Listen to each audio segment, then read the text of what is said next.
Pandian store சீரியல்ல இன்னைக்கு என்ன நடந்திருக்கு அப்படிங்கிறத பார்க்கலாம். ஸோ, இப்போ வந்து பார்த்தீங்கன்னா, நம்ம ராஜி கிட்ட ஃபோன் இல்லையா? ஸோ, அதனால வந்து நம்ம சரவணன் வந்து ஒரு ஃபோன் பழைய ஃபோன் யூஸ் பண்ணியிருப்பாப்லையாட்டுக்கு. அந்த ஃபோனை எடுத்துட்டு வந்து ராஜி கிட்ட குடுத்து, "இந்த ஃபோன் சும்மா தாம்மா இருக்கு. நீ எங்கேயாச்சும் வெளியில போனா இந்த ஃபோன் மூலியமா ஃபோன் பண்ணி வந்து எங்களுக்கெல்லாம் சொல்லிட்டு போ." அப்படிங்கிற மாதிரி அந்த ஃபோனை குடுத்துர்றாங்க. ஸோ, ராஜியும் அந்த ஃபோனை வாங்கிக்கிறாங்க.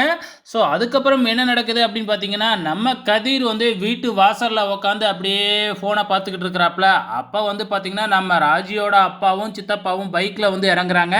ஸோ, அவங்க வந்து இறங்குன உடனே ஆப்போசிட்ல உட்காந்துருக்கிற கதிர பார்த்து தான் முறைச்சுக்கிட்டு இருக்கிறாங்க. ஸோ, அவங்க பைக்கு சவுண்ட கேட்ட உடனே ராஜியும் வெளியில ஒடியாந்து பாசமா அப்படியே பார்க்குறாங்க.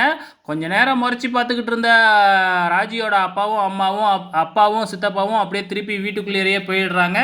ஸோ, அதுக்கப்புறம் நம்ம கதிர் போய் என்ன சொல்லுவாங்க, "எதுக்காக நீ இப்படி நடிச்சுக்கிட்டு இருக்கிற?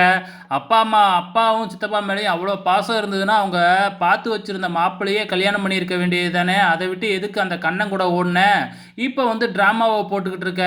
நீ பண்ணுன வேலையால யாருக்கு தான் நன்மை நடந்திருக்கு? எல்லாருக்குமே கெட்டது தான் நடந்திருக்கு." அப்படிங்கிற மாதிரி வந்து நம்ம கதிர் திருப்ப திருப்ப ராஜிய வெறுப்பேத்திக்கிட்டே தான் இருக்கிறாங்க. ஸோ, இது போனதுக்கப்புறம் வந்து பார்த்தீங்கன்னா, நம்ம ராஜி வந்து பார்த்தீங்கன்னா, ஃபோனை தூக்கிக்கிட்டு ஓடியாந்து சிரிச்சுக்கிட்டே இருக்கிறாங்க. என்னடா திடீர்னு இவங்க சிரிக்கிறாங்களேன்னு பார்த்தா, நம்ம சரவணன் வந்து ஆரம்பத்தில வந்து லவ் பண்ணிக்கிட்டு இருந்தாப்புல இல்லையா? ஸோ, அந்த டைமில யூஸ் பண்ண ஃபோனாட்டுக்கு, அந்த ஃபோன்ல இருக்கிற மெசேஜ் எல்லாம் படிச்சு பார்த்துட்டு சிரி சிரின்னு சிரிக்கிறாங்க.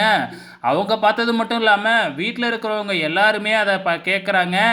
ஸோ, நம்ம மீனா, அதுக்கப்புறம் வந்து பார்த்தீங்கன்னா, செந்திலு, கதிரு, பழனி இவங்க எல்லாருமே அந்த மெசேஜ பார்த்துட்டு சிரி சிரின்னு சிரிச்சுக்கிட்டு இருக்கிறாங்க.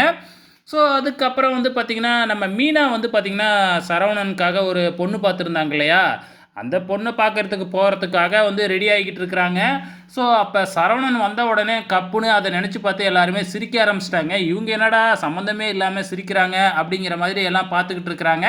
வெயிட் பண்ணி பார்க்கலாம். நாளைக்கு வந்து பொண்ணு பார்க்க போறாங்க. அங்க என்னலாம் நடக்க போகுதுன்னு.